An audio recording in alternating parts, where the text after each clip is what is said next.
Good morning, everyone. So this seems like a really strange thing to put out at 8 p.m. on September 10th. Just strikes me as odd. Andrew Scheer says, quote, "We're ready," with a little plain emoji. Say 960, Bravo, and we 47582, 2190,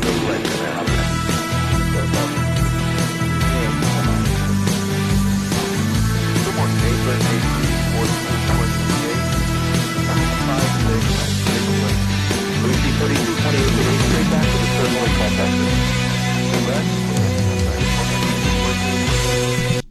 So maybe you release the action shots of a plane on September 12th, right? But no.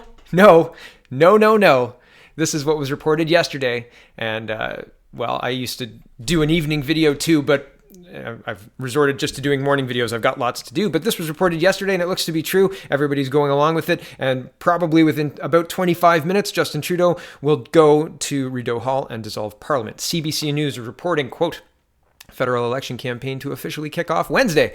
Prime Minister Justin Trudeau heading to Rideau Hall at 10 a.m. Prime Minister Justin Trudeau will officially kick off the federal election campaign with a visit to Rideau Hall at 10 a.m. Eastern Time Wednesday, Liberal sources have told CBC News. Trudeau will formally ask Governor-General Julie Payette to dissolve Parliament, setting the stage for Canada's 43rd general election on October 21st. CBC News will have extensive live coverage on cbcnews.ca, CBC News Network, and CBC TV beginning at 9 a.m. Eastern Time. The radio special will start at 10 a.m. Eastern Time. The various party leaders have been holding campaign-style events for several weeks, but the official start means strict rules around spending and advertising kick in. The Liberals are seeking a second four-year mandate, citing the party's accomplishments on child poverty, job creation, and Indigenous relations, while beating back criticism over the SNC-Lavalin ethics breach. Conservative leader Andrew Scheer will be fighting his first campaign as party leader and will continue to tear into Trudeau over his ethics record and performance on the world stage. The NDP's Jagmeet Singh is also fighting his first campaign as leader. He's struggling to retain his third-place status as Green Party Elizabeth May works to make a breakthrough and build on the party's 2 seats in the House of Commons.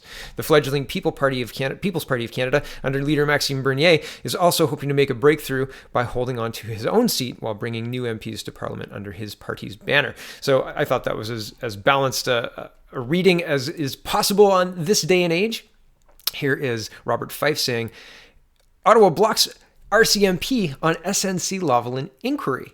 Interesting, the Globe and Mail. So this is happening at the same time as the writ is being dropped. Ottawa, and by Ottawa, well, here's Candace Bergen to give her opinion. She says, "Let's be clear here. It's not Ottawa blocking the RCMP, it's Trudeau.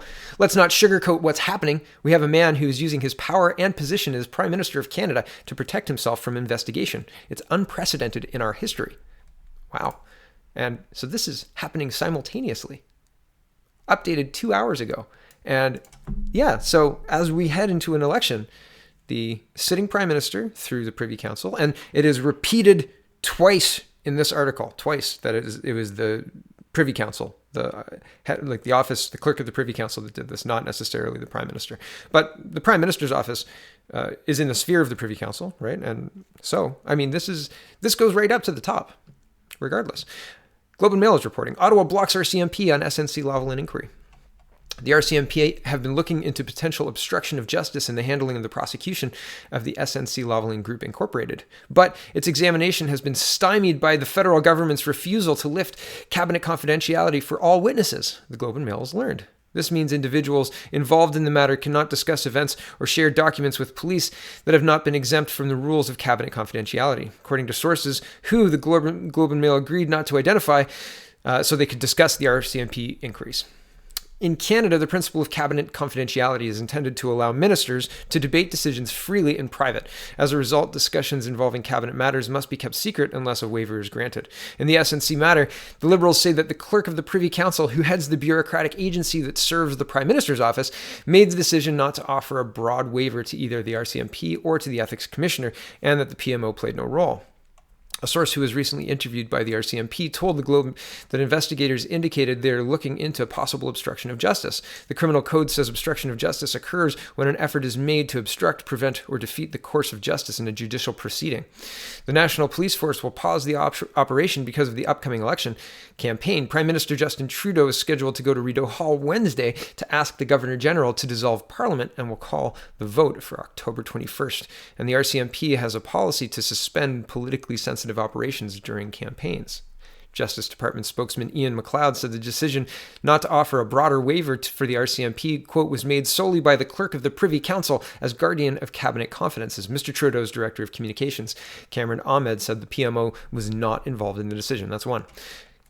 Continuing on, Ethics Commissioner Mario Dion faced the same obstacle as the RCMP in his investigation into the SNC-Lavalin affair earlier this year, stating in his final report that 9 witnesses were unable to provide a full testimony because government allowed only a limited waiver on cabinet secrecy. Mr. Dion found that Mr. Trudeau breached the Conflict of Interest Act. His report said the Prime Minister and senior federal officials improperly pressed Jody Wilson-Raybould when she was Justice Minister and Attorney General to order the Director of Public Prosecutions to settle bribery, fraud charges against SNC-Lavalin without a trial. The Department of Justice confirmed Tuesday that the RCMP received, quote, the same access to cabinet confidences and privileged information as Ethics Commissioner and Justice Committee of the House. Scroll down a little bit. The RCMP has not officially launched a criminal investigation. The police force has said it is, quote, examining this matter carefully with all available information. The examination is in the hands of the RCMP's National Division, which is in charge of sensitive cases. Last month, Conservative leader Andrew Scheer said significant grounds existed for an investigation into whether Mr. Trudeau's actions constituted obstructing justice. Former RCMP Commissioner Bob Paulson, who retired in 2017, said it will be difficult for the Mounties to complete their examination unless the government waives cabinet confidentiality entirely. The government is entitled to assert privilege, ... Mr. Paulson said in an interview.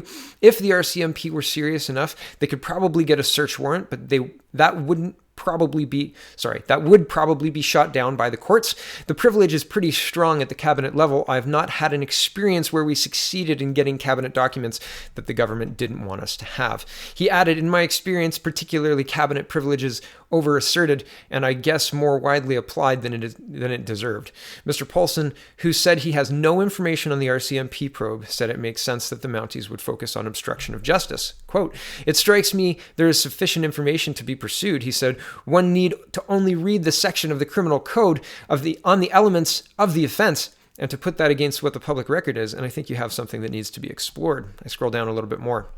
The RCMP started looking into the SNC-Lavalin issue after the Globe revealed on February 7th that officials in the PMO put pressure on Ms. Wilson-Raybould to order prosecutors to negotiate a deferred prosecution agreement in the case, which would avoid trial in exchange for a financial settlement. Hold on, I just want to insert something here. This is so complicated and so difficult to explain to somebody that no wonder, it took months to explain it. It's broke in February and here we are in September. Months to explain what the problem was. And now we're just getting to the part where there's an investigation and all this stuff happening in the Writ Drops today, right? What timing? Unbelievable. Back to the article. In his final report, Mr. Dion said he had been hampered from conducting a full investigation because 9 witnesses were prevented from sharing information they felt was relevant. In the presence of examination, I've gathered sufficient factual information to properly determine the matter on its merits, he wrote. Because of my inability to access all cabinet confidences related to the matter, I must, however, report that I was unable to fully discharge the investigatory duties conferred upon me by the Conflict of Interest Act. These 9 people whom he did not identify told him revealing this information would breach cabinet confidentiality. The Privy Council rejected Mr. Dion's request for a waiver. That's the second time, the Privy Council, right? And here it is. A lawyer for Mr. Trudeau told Mr. Dion the Prime Minister played no role in the Privy Council clerk Ian Shugart's, sorry, I forgot that wrong, decision to deny the request. So twice in the article, they say it wasn't the Prime Minister's call, it was the clerk of the Privy Council. But that's all upper level. That's all the top echelon of our government. And they're closing ranks to prevent an inquiry on the morning of an election. It's going to be in 15 minutes, right? So this is incredible to watch. This is, in my opinion, I've never seen something like this. Imagine if this was happening to Mr. Harper, right? If the RCMP, if Mr. Harper blocked the RCMP on the morning the writ dropped. in the 2015 election. And at that time, Justin Trudeau wasn't the heir apparent. At that time, Mr. Mulcair held the official opposition and was largely seen as the obvious successor to an anybody but Harper vote. Like, most people thought it was going to be Mr. Mulcair.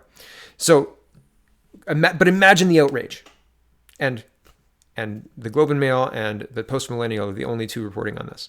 This is very interesting to watch, unprecedented in our history, and my goodness, I mean, we've got an election campaign that's going to be, I think, in my opinion, in the mud, down and dirty, and because that's what we've seen so far. If you, and I've said this before, I've made this comparison before, if you're coaching a football team and you've made it to the Super Bowl, I really almost said World Series.